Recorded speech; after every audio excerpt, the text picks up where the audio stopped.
Ladies and gentlemen, right before your very eyes, one of the most popular Christmas stories ever told will come to life. Charles Dickens' A Christmas Carol. Oh, you will see a man who is bitter about the circumstances of his life. A squeezing, wrenching, covetous-old sinner, Mr. Scrooge! Hard and sharp as flint, from which no steel has ever struck out generous fire. Secret and self-contained, and solitary as an oyster. Oh, the cold within him freezes his features, nips his pointed nose, shrivels his cheeks, stiffens his gait, and speaks out shrewdly in a grating voice. Bah, humbug! A frosty rime is on his head and on his eyebrows. He carries his own low temperature always about with him. He ices his office and doesn't thaw 1 degree, not even at Christmas. External heat and cold have little influence on Scrooge. No warmth can warm and no wintry weather chill. And no wind that ever blew was bitterer than he. No one ever stops him in the street to say, "Oh dear, Mr. Scrooge, how are you? When will you come to see me?" No children ask him what time it is. No beggar dares implore him to bestow a trifle. And no man or woman ever asked the way to such and such a place of old Mr. Scrooge. But what does Scrooge care? It is the very thing he likes, to edge his way along the crowded pathways of life, warning all human sympathy to keep it distant.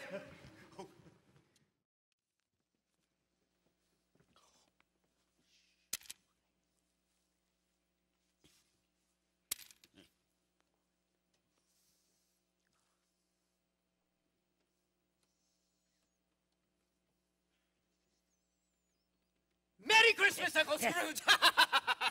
Ah, humbug. Christmas, a humbug. You don't mean that, Uncle. But I do. Merry Christmas. Well, what reason do you have to be merry? Why, you're poor enough. What reason do you have to be so gloomy? You're rich Ah, enough. humbug. There's no such thing as rich enough. Don't be cross, Uncle. What else can I be?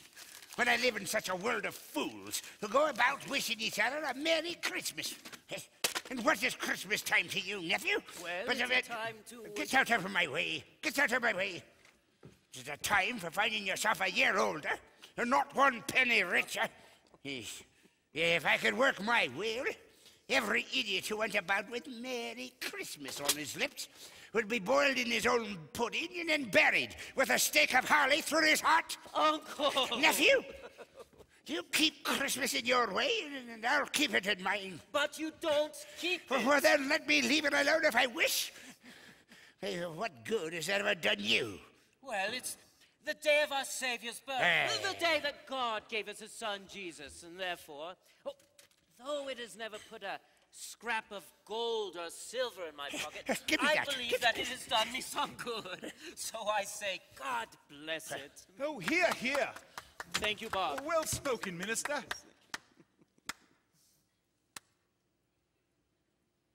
Another word from you, Cratchit. You'll keep your Christmas by losing your position.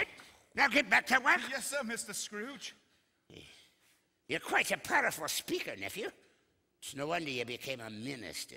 And a poor one at that. Don't be angry, Uncle. Come and dine with us tomorrow. Well, after all, you have not yet met my wife. Yes. Speaking of your wife, tell me, why did you ever marry? Because I fell in love. Because I fell in love. Ah, humbug. Marriage is as ridiculous as Christmas. Therefore, I will not be coming this year or any year to see you or your wife. But, Uncle, you never came to see me before I was married, so why use it as an excuse now? Because I'd rather die from some pestilent disease than have to spend 1 more minute with you or your wife. Now go on and get out of my business. Leave me shop. I've got work to do. Very well, Uncle. But I wish you a Merry Christmas, and may God save you. And may God save the king, and leave me alone.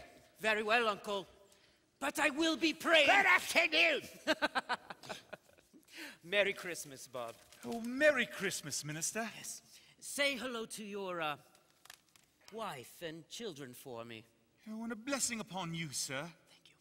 The Bible, Bob. Thank you. There's another one. Cratchit, me clerk. With just 15 shillings a week, a wife and children. Speaking of a Merry Christmas. What an idiot.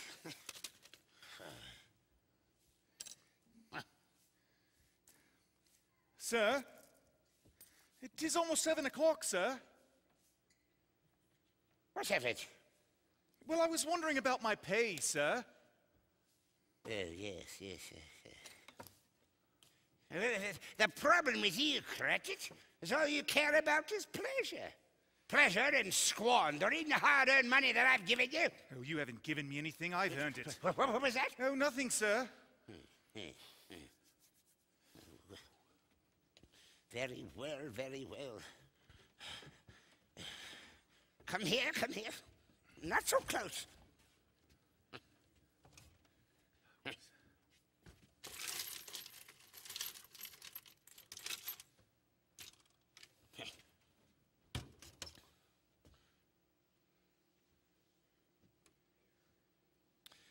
There. Oh, thank you, Mr. Scrooge. Thank you ever so much. That is my problem.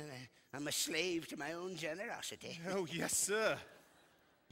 I suppose you want off all day tomorrow. Oh, if it's quite convenient, Well, sir. it's not convenient, and it is not fair. Yet if I was to short you £0.50, you'd think yourself ill-used, would you not?